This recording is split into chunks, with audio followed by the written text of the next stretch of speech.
Okay, so it is episode 79. Yes.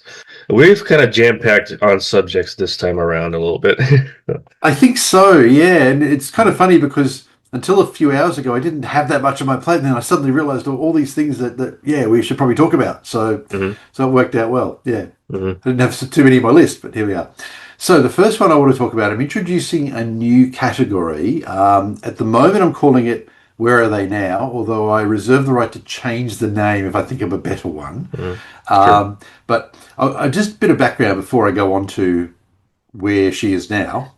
In fact, you know what? That's where she is now because they're all women. Actually, all the people who I'm talking about are actually women. So uh, yes, where? How about where is she now? Right. Yeah. So Yeah. where is she now? Right. Where is she now? Okay. Exactly. One of the original reasons that I created Wiki for Men was because I wanted a way of tracking women who had committed crimes, and we know there's. I think our viewers will know that women are advantaged in every aspect of the criminal justice system. Sonia Starr at the University of Michigan has done some great work on this and demonstrated, significantly shorter sentences. I think 67% shorter sentences or something along those lines for American women compared to American men.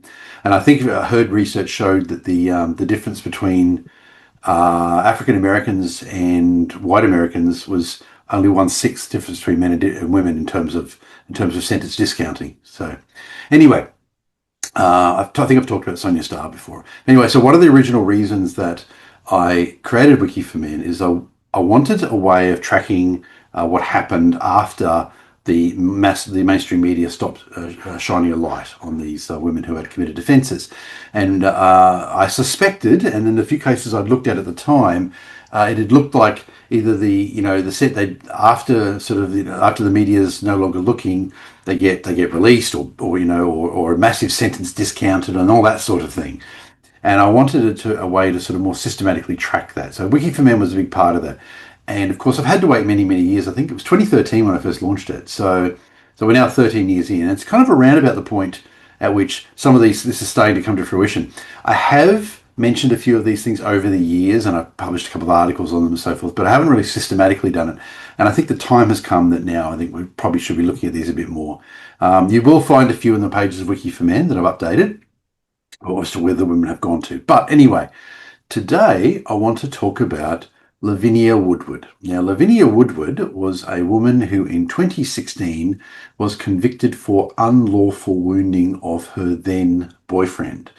And I'm sure many of our viewers will be happy to hear that, to the best of what we can ascertain, he ended the relationship after getting stabbed. So he's not one of these guys who stuck with her, thankfully. Anyway, so she received so as I said, she was convicted. So she received, by the way, she was just a bit of background. She was, since 2016, she was a medical student, wanting to be a surgeon, apparently possibly even a heart surgeon, I think was where she was looking at. She was convicted. She was given a 10-month prison sentence. However, it was suspended for 18 months. Now, she was not given a custodial sentence because the judge, and this was a quote, said that she was an extraordinarily able young lady. That's an actual direct quote from the judge. I'm sure many people watching this will remember it from 2016, but yeah, an extraordinarily able young lady. So I think the expectation there was that she was going to go back to a medical career or something and go on to be a heart surgeon. Well, it didn't really work out that way for her. So, also too, before I get to what happened with her education, she appealed. She got a suspended sentence on an unlawful wounding and actually appealed. In 2017, she appealed. The appeal was rejected, I'm pleased to say, and so the appeal was dismissed.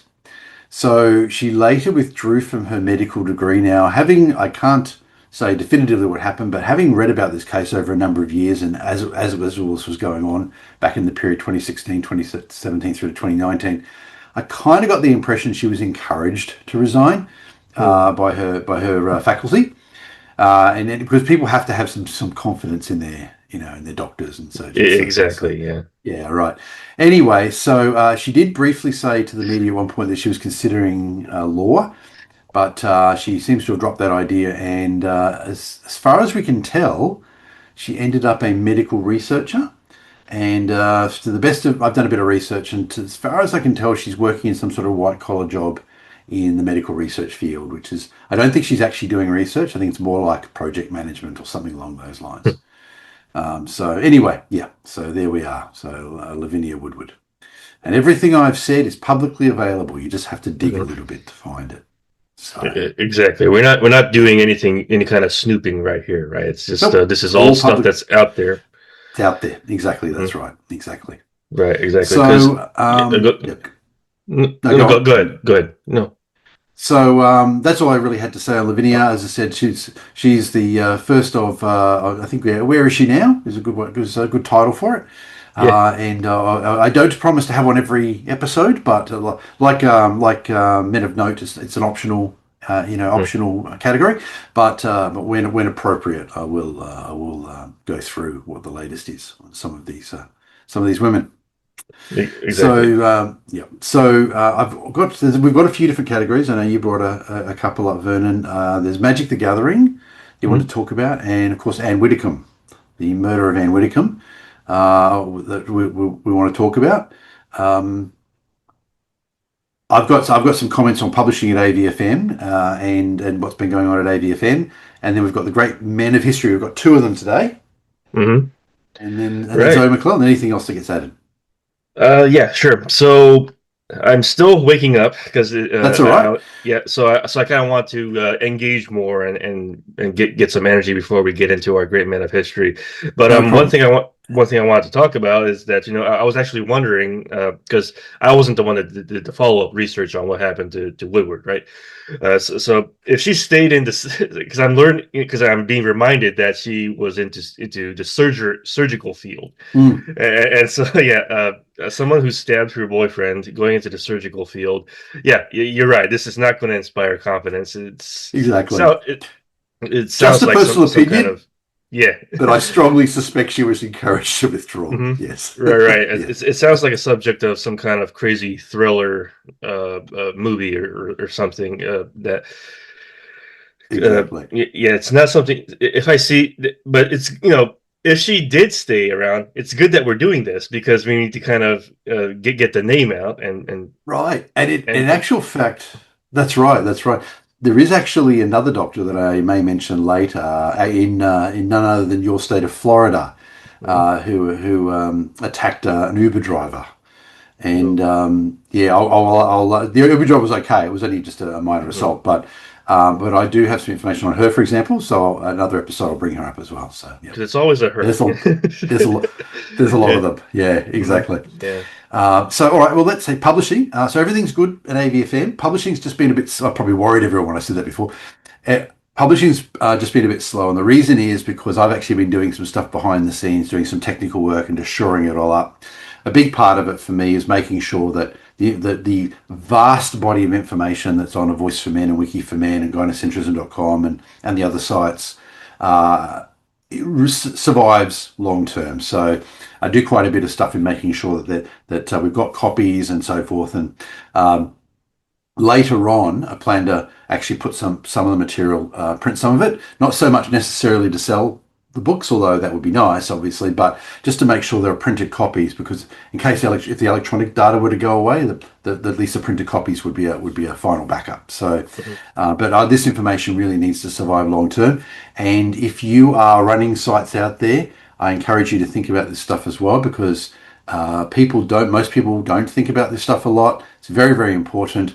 There's an old saying, the internet never forgets. It's absolutely not true. The internet forgets information all the time, and we've actually already lost enormous quantities of information. Angry Harry's site was very nearly lost, and through a series of missteps and mistakes, and just, with all the sites going on after Angry Harry passed away, it very nearly was lost, but it's been recovered, as I understand, by some people doing some painstaking work to find archives and all sorts of things. So that's fabulous that important historical site is still there. But it's just something to remember that it's very easy, especially with everything being hosted these days on third party.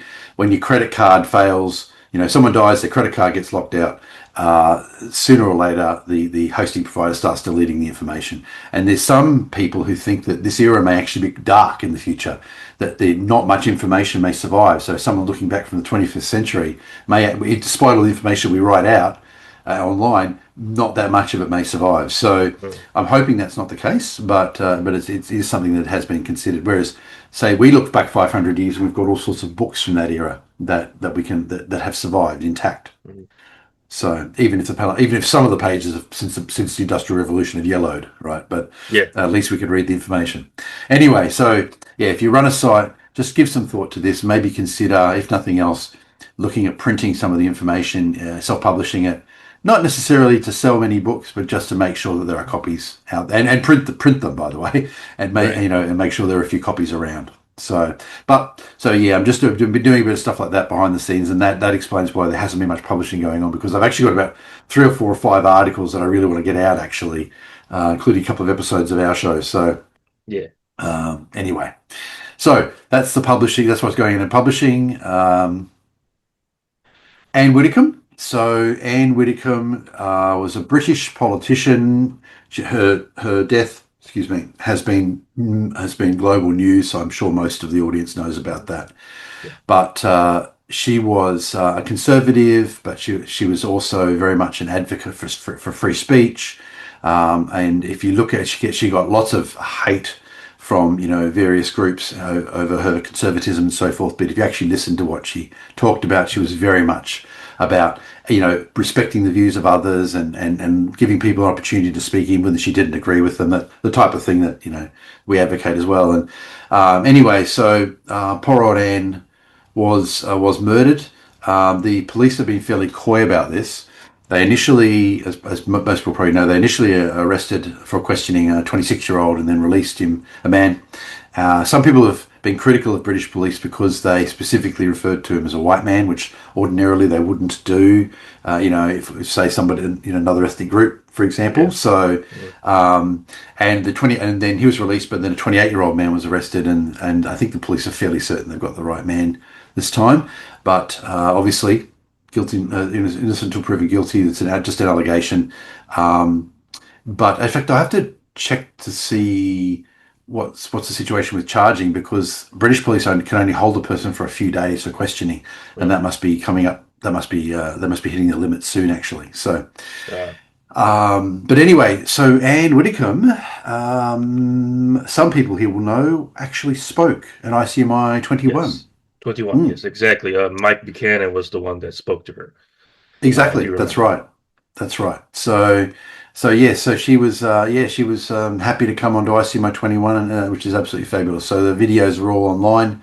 ICMI2021.icmi.info is the website, and that should have links to all of the videos and so forth. But they can be found on Mike Buchanan's site, Justice for Men and Boys, and Paul Elam's site as well. Yes. So page on YouTube, I should say. So yeah.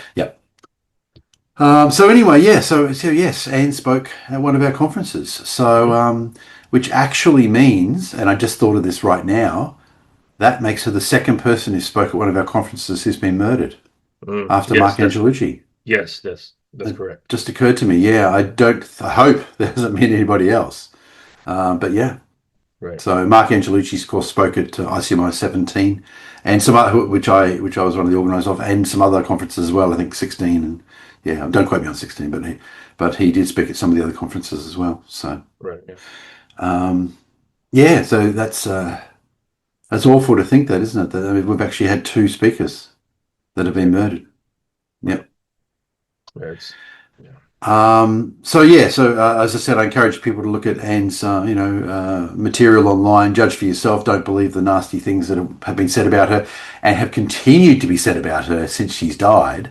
Mm-hmm. There was one person who actually essentially came out and said that they were happy that she was dead, and then of course later deleted the post and all the rest of it. But awful stuff.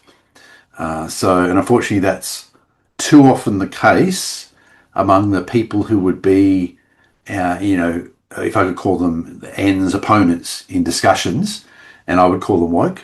Too often they will applaud the death of someone and and and say how happy they are. And then when they realise that they've overstepped the mark, delete it and whatever. But no, I'm never happy to hear that anybody died, even if I didn't like them, I didn't like what they were saying. So, but doubly so if they were murdered for their views. So anyway, poor Anne, rest in peace.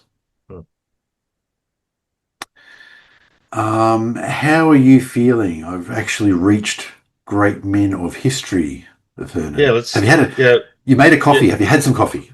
yeah. I've had some coffee, yes, but I think we're going to do these in sequence, right? Let's go We are. Yes, we yours are. That's first, true. then mine first, because we're doing this in historical order this time, because I just thought that was more That's appropriate, and true. it's more of an excuse for me to kind of defer talking. So what happened was Vernon had a great man of history, and then I picked someone, and I was thinking about maybe having him on the next episode, and then we realised, and Vernon actually pointed out that they were kind of related work that they were doing. So we agreed to have two, which we have done before. There's nothing we can occasionally have more than one great man of history. So now I'm going to attempt to pronounce his name now, and correct me if I'm wrong here, Vernon. So his name, right, Ignaz Semmelweis, I believe, is the gentleman's name. I think it's Semmelweis. Semmelweis. That makes sense. Yes, that will make sense. Ignaz Very good. Semmelweis. Yeah. Yes. Yep. So he was born in the Austro-Hungarian Empire, which people who are not history geeks like myself may not remember much about. The Austro-Hungarian Empire was a very strange structure that actually didn't last that long. It only sort of created in the middle of the 19th century after the breakup of the Holy Roman Empire, and it was a multilingual empire which was constantly being tugged from the inside, and it was on the wrong side of World War One and broke up. But anyway, he was born in the country, in the area that is now the country of Hungary. However, he himself was not ethnically Hungarian, and as far as I know, didn't speak Hungarian. He was in fact of German descent. So his father was quite a wealthy merchant, and as a result of this, he was able to go and study medicine, where he specialised in obstetrics. And now we've all heard the stories about how surgeons wouldn't wash their hands. I must admit, the first time I heard these stories, I wasn't really sure they were true. Well, they were true. It was actually the case that surgeons really, in the 19th century, were making a point of not washing their hands. So Dr. Semmelweis advocated for hand washing and demonstrated that it reduced infection rates. And in particular, he focused on, as he specialised in obstetrics. Obviously, his focus was very much on childbirth and mothers surviving and so forth. But quite sadly, he only made the leap that finally led him down this road after a friend of his died. So a friend of his who was also a doctor was accidentally cut by a student's scalpel while supervising a student surgeon, and he became ill, and Semmelweis then started to suspect that obviously there was contamination on the scalpel, and he was then started to suspect even contamination on hands of doctors and so forth. And this is when he started recommending washing. It wasn't washing in water; it was various substances that he developed to attempt to essentially clean off whatever it was that was harming patients. He initially suspected it was some sort of particle related to death, because there were it was an autopsy. And so, yeah, right. Exactly, that's right. He suspected of something, and of course, obviously, there is something about dead bodies. We know there is something about dead bodies that's dangerous, but he initially thought it may have just been dead bodies. But then he expanded on that and recommended the doctors wash their hands. And oh gosh, he got absolutely hounded by colleagues over this, and unfortunately, he was a bit of an irascible fellow. And so he didn't take this very well and lashed out at them publicly. And this ended up in a sort of a huge public argument between him and other doctors over these technical issues. Not the first time this sort of thing's happened, by the way. Physicists have been known to do this as well. So people think that doctors and people in the medical field, whatever, are all demure and academic. Oh no, they can get really nasty. They can get really nasty. But yeah, very personal. There can be personal attacks and all sorts of things. So anyway, that was kind of what happened here. And the poor guy, they think he ended up having a bit of a breakdown, and although it's possible there were some other factors that were involved. There may have been he may have been ill as well. But anyway, whatever happened, he ended up having what appeared to be a breakdown. He was admitted to one of the asylums at the time, which I think most of us would know weren't very good.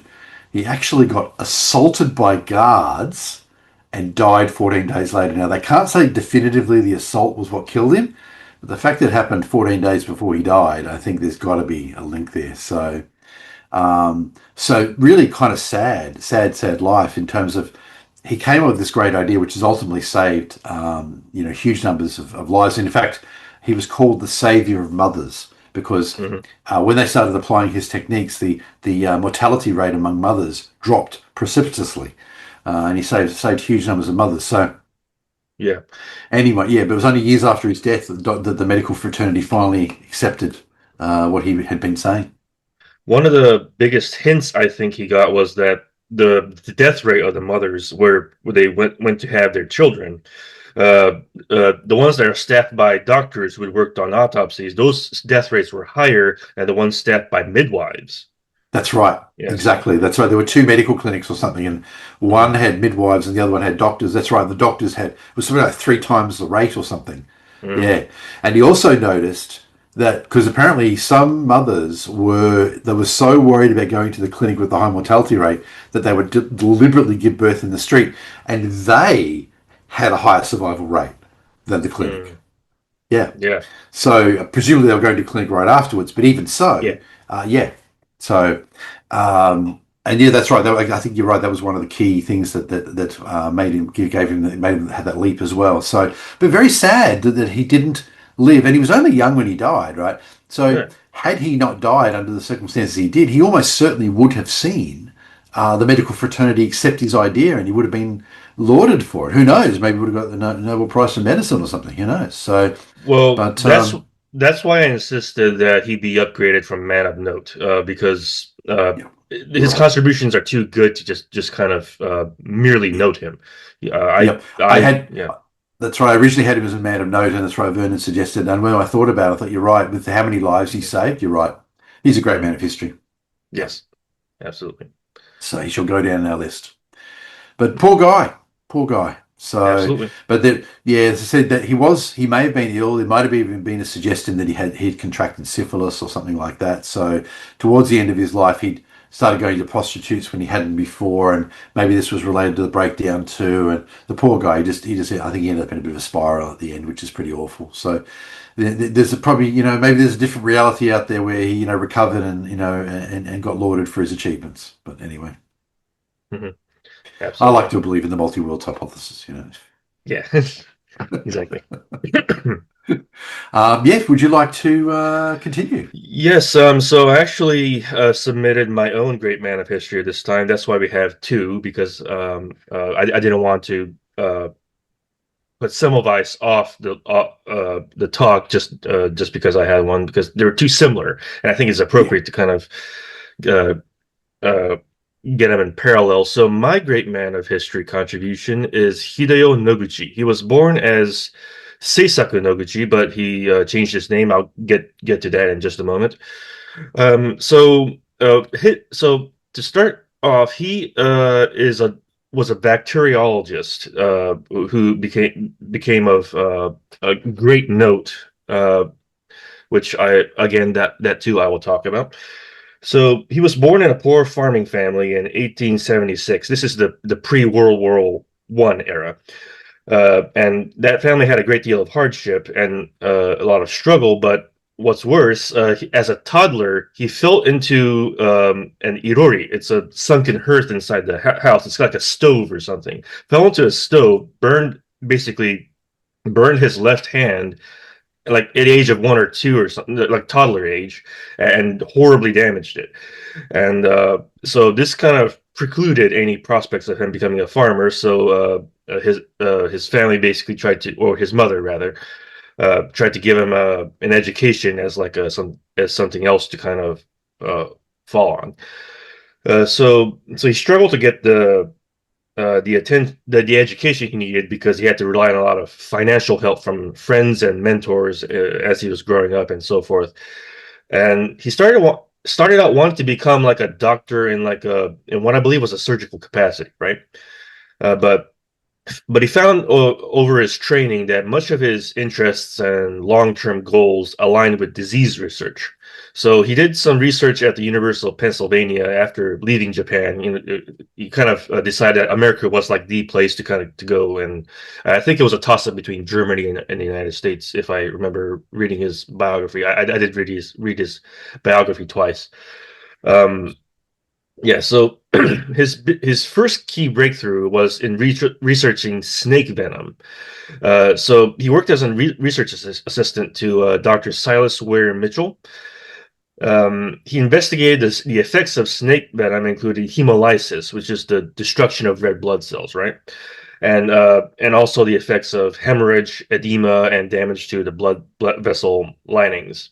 And it had a breakthrough of this by researching dried North American rattlesnake venom and actually developed an anti-venom, also called an anti-serum, uh, uh, for this sort of thing, and became an early proponent of anti-venom before the production kind of really proliferated on anti-venoms.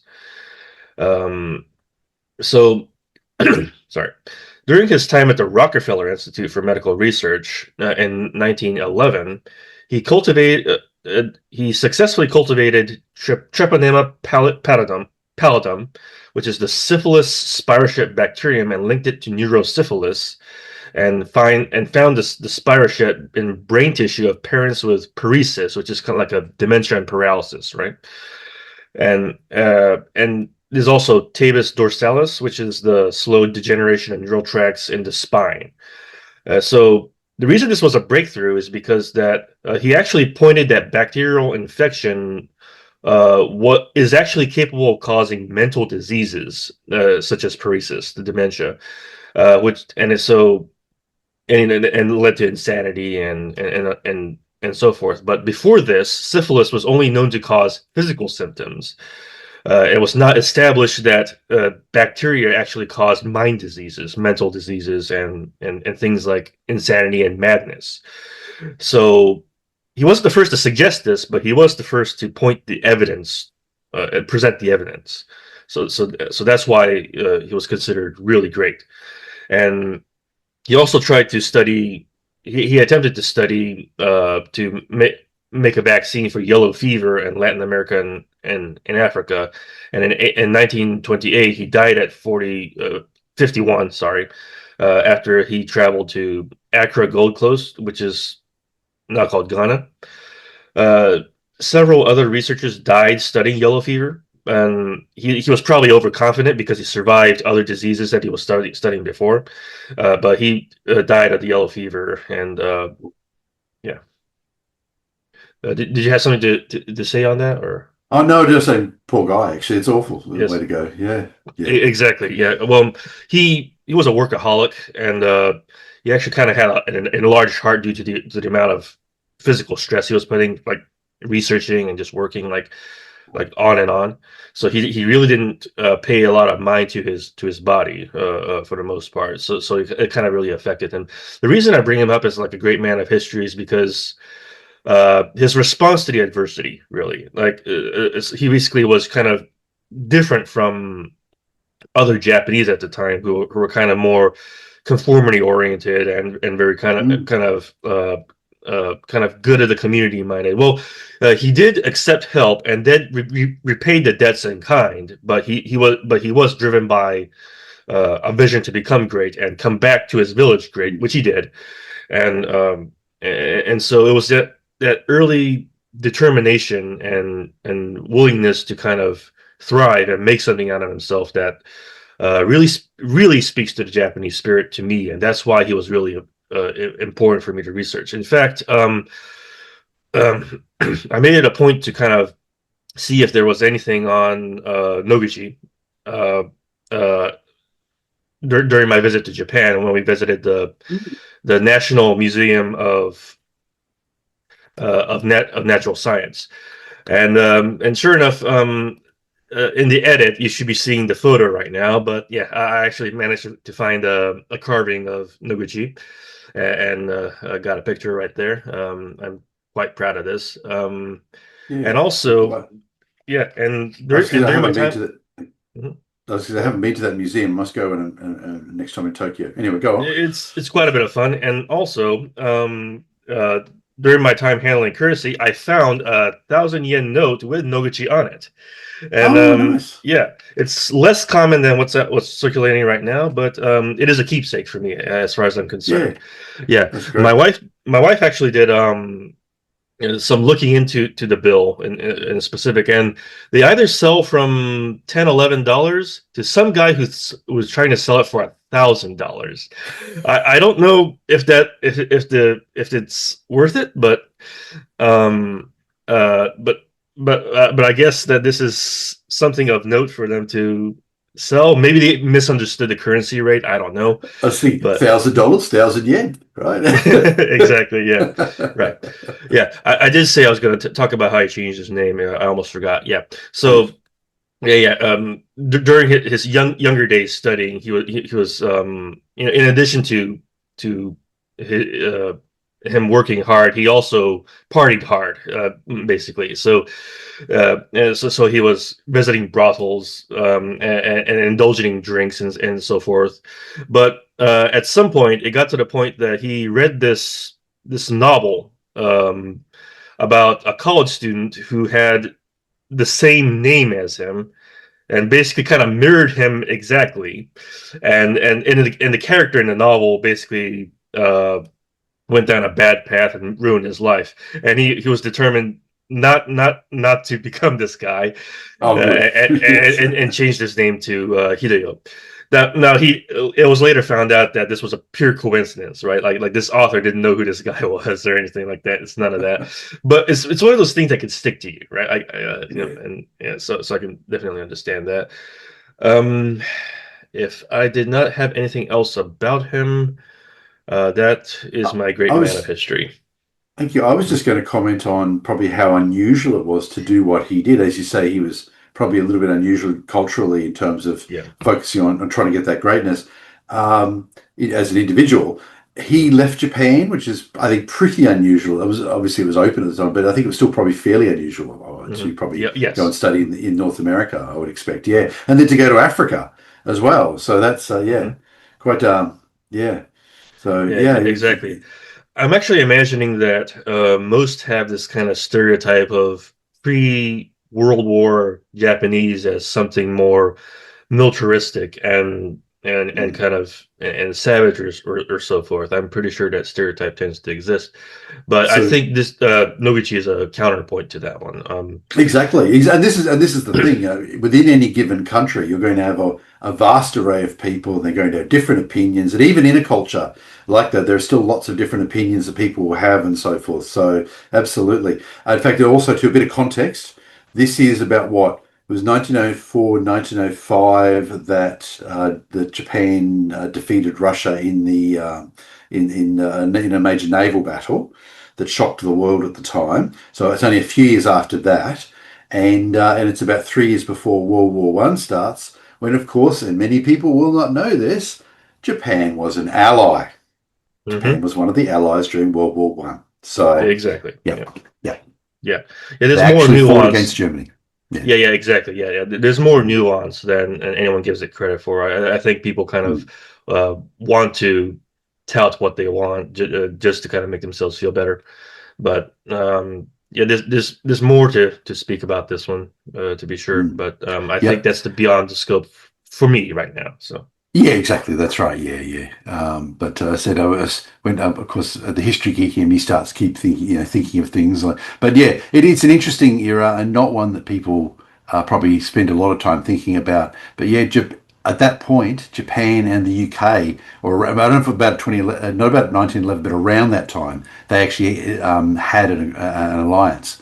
So there was actually an alliance between the sort of the two island nations on the opposite sides of Eurasia. So yeah. Anyway, yeah, it's very interesting to hear that that what he did and yeah, and how far he travelled to do it too. yeah, So exactly. Yep. yeah. Right. Very good. So that's actually all I have tonight. Oh no, hang on, we have Magic the Gathering. We have Okay, Magic the so Gathering. so this is also a Star Trek subject as well. Yes. Is there any way for me to share screen right now? Like, I actually kind of want to know if I can do this on the fly because it doesn't quite do it justice to just put an edit in here. Um, so, is Fair there a enough. way I could share the That's a good screen, question. Let me or can you see. share a screen? Do you still have that link? Um, Share screen. Allow participants to share screen. You can now share screen. Okay, let's see. So somebody should have Um, an option to do it. okay, give me just a second here. Yeah. Share the screen. Oh, here we go. Yeah. Great. I'm not seeing anything yet. There we Okay, go. are you Now I'm seeing it seeing. right now? Okay, Uh, so this is something I've known for quite a bit, but Magic the Gathering are doing a Star Trek set, and we've just recently got a couple of spoilers. So let's see here. Give me just a second here. Um, so yeah, this is going to be standard legal because a lot of the out of universes beyond sets where they do stuff like Teenage Mutant Ninja Turtles and Avatar: The Last Airbender have been standard legal. But I'm not going to talk too much about that because I don't know if our audience, really knows much about the rules. I just kind of want to critique the choices they made in some of the cards here. Some I like, some I don't. So we got the crystalline entity right here. It's I I was can't. just noticing that. I think that's Mhm. probably, yeah, I think that's probably Yeah, a good one, but I think, but there we go. yeah, exactly. Yeah, I like the On. effect it's got going on, but I don't recall it being an artifact. I think it's more of a pure elemental, if you remember. Yeah. So yeah, so that's just that. I like the city on the edge of forever. Oh, nice. Yeah. Yes. I think this is kind of pretty flavorful, and the effect makes sense. Anyone not into Star Trek at this point is maybe a little confused Exactly. Yeah. but anyone who's watched Trek a little bit would probably know the City on the Edge of Forever. Yeah, So exactly. Yeah, I like the Captain Kirk here, right here. Not because of the how he's presented, but I like the fact that he discards cards. You know, kind of going hellbent, kind of risking things. You know, and going with no cards in hand, kind of so forth. Um, the Janeway is pretty good. I like the Enterprise D. The Salt Vampire I hate because first off, it was not a shapeshifter. It affected the minds of its victims, but it was not a shapeshifter. And let's see. I think there was some more. I like the lands quite a bit. They reference different eras and places. Um, uh, there was a Spock in here that I wanted to kind of look at, but here we go. This I did not like because Spock didn't go around doing the Vulcan salute the whole time, and he didn't wear that idic symbol around his neck the whole time either, in the middle of nowhere. yeah, So yeah, this is not too good. I'm a bit disappointed by that one. I like Trelane here. I disagree that he was a Q. I know that there's a lot of expanded universe stuff that basically considered him a Q, but I called him a Q. Yeah, yeah. I that's mean, right. I It can was understand. Yeah, that was only for a fan theory, at least as far I yeah, guess as you say, it's been yeah. exactly. Yeah, Mm. right. Right. So yeah, a lot of nitpicks. I won't go too much into this because I have no clue if our audience even really cares about this stuff. I just wanted to kind of just talk about it. Yeah, that Uh, is cute. yeah, I want to know if there's a Vulcan neck pinch instant or something though, because yeah, exactly. Yeah. Did I stop sharing screen already? no, I can see it. I can still see Oh, it. really? Okay. Give me just a second here. I need to kind of I'll stop share. There we go. There we go. Yeah. Cool. All right. Okay. So that's really interesting. So as people may know, have watched all the episodes before, I used to play Magic the Gathering, but I haven't in recent years. I didn't actually realize they were doing themed sets like that. So there you go. This isn't Oh even yeah. the first one. Was it? Oh What yeah, was that show called? Airbender. I know something yeah, of yeah, it. yeah. Avatar: The Anime. Last Airbender. They did that. Okay. They've done Marvel Spider-Man. They recently did a Marvel Superheroes, which covered the entirety of the Marvel superhero spectrum. Wow. But so they started doing this with Lord of the Rings, actually. And at the time, it wasn't. It was kind of like something curious, you know. Yeah. Right. Actually, what they really did was before that they did Dungeons and Dragons, but that was more understandable because it was under the Wizards of the Coast flag. Yeah.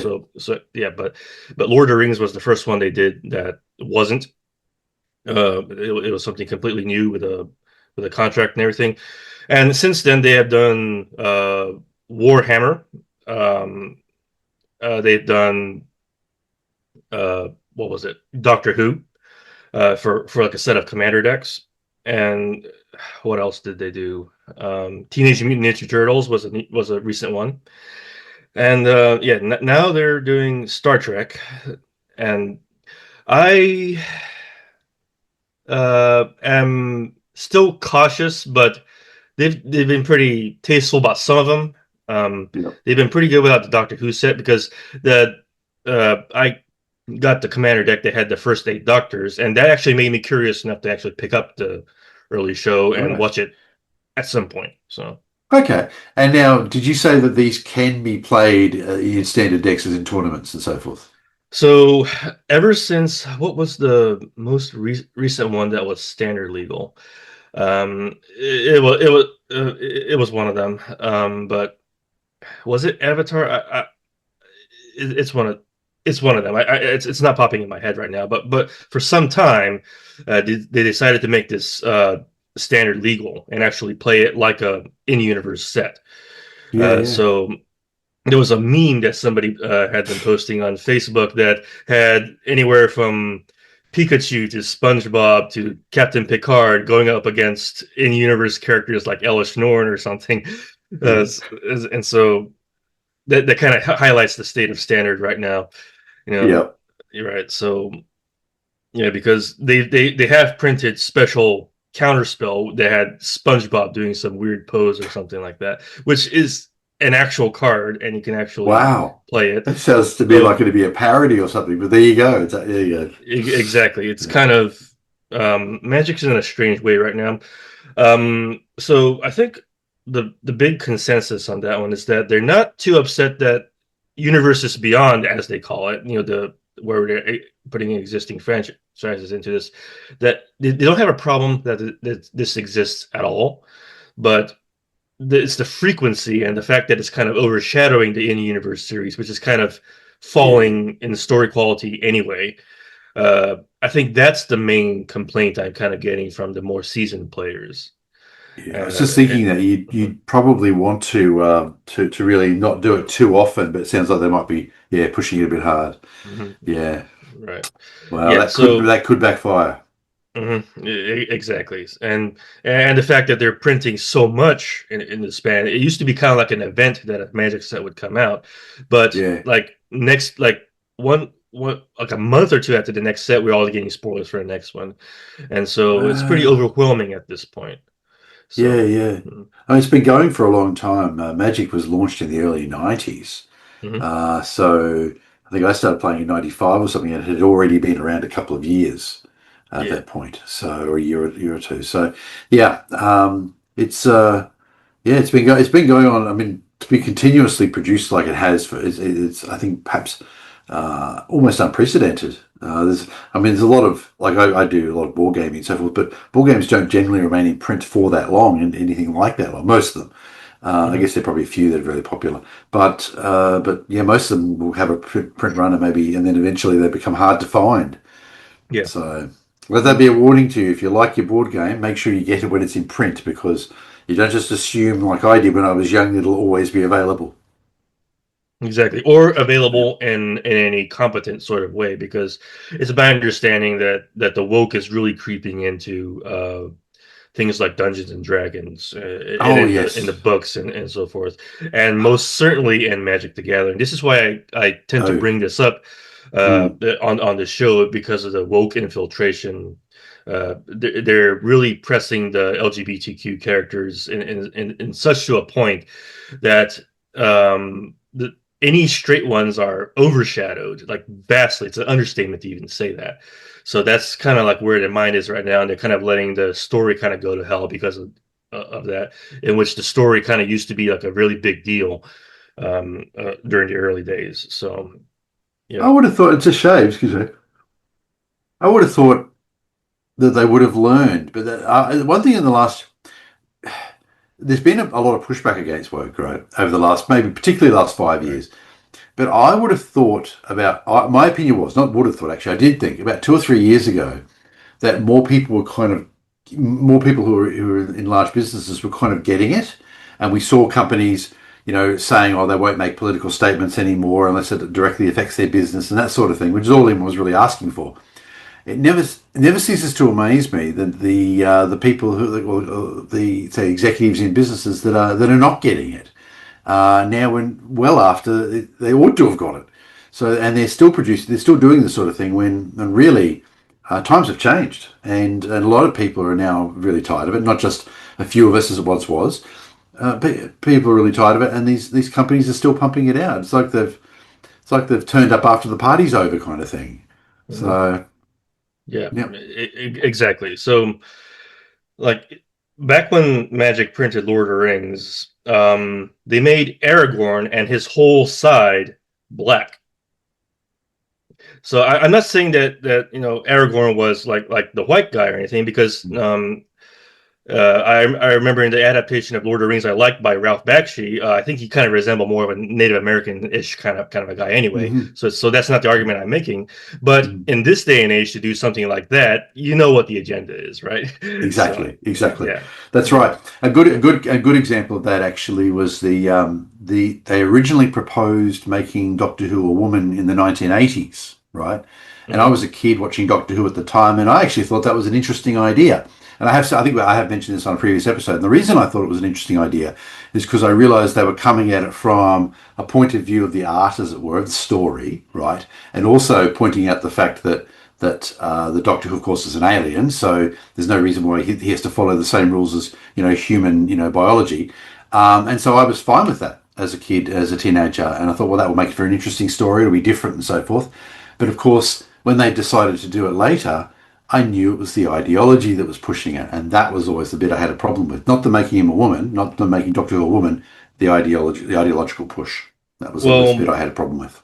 wasn't a line kind of tacked on? I didn't watch this, but wasn't something tacked on that kind of had her say that this requires a woman's touch or something like that? I'm trying to remember the exact quote. Yeah, I haven't watched that any of that part of Doctor Who, but I believe that is something like that may have been done. Exactly, that's right. Yeah, I'm very sure that is that snide Yeah, attitude that yeah, exactly. they're getting. It's to me, it's the ideology. If somebody wants to do this from a story point of view, I think there's lots of interesting stories that can be done in that way. But Yeah, it's the ideology behind it that I have a problem with. yeah, Yeah, exactly. Because we can't pretend that there is no ideology at this point. no, and It's especially not. when you Yeah. see lines like that and other things that do tend to occur in shows. Exactly. Yeah. Now, I do want to ask the audience if anybody actually plays Magic the Gathering, because in case that they kind of share the sentiment, and also, I just wanted to say that once again, this is the sort of thing we bring up because it's still relevant. Yes. It really is part of what we're kind of seeing, and I Yeah. fear that if we don't pay attention to this kind of thing, we'll be missing out on the pulse of the youth culture, at least, and the and Yes. the and the older culture that's probably kind of acclimating itself to this one, kind of quietly tolerating it. Well, Uh, we said from the very beginning of this show that it wasn't just about topics, red pill or men's rights topics or anything like that. It was always going to be anything from a red pill men's rights perspective or an mhm. anti woke perspective. Yes, So yeah, it had always been a show that was that there's no limit on because on what we could talk about, whatever's relevant. exactly. Yeah. So I hope you understand and have not tuned away just because we switched to the subject of magic. It's something that we do like to kind of talk about sometimes because we're passionate about it. Same with sci-fi. So. Yeah, that's right, exactly. And a lot of these things are. I mean, there are a lot of people who watch Star Trek and at least get the memes or get the ideas behind Star Trek. So, Mhm. um, all right, I've got Zoe McClellan to talk about.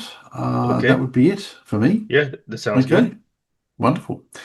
As of July 2026, a warrant is outstanding for the arrest of Zoe McClellan in relation to charges of kidnapping, child stealing, and child custody deprivation. McClellan is a public figure who has appeared in numerous popular television shows, including Star Trek Voyager, JAG, NCIS New Orleans, and Designated Survivor. Her face is familiar to millions. It is extraordinary that she has evaded detection for so long. McClellan was reportedly residing in an apartment in River Ridge, Louisiana in April 2021 and may still be residing in the area.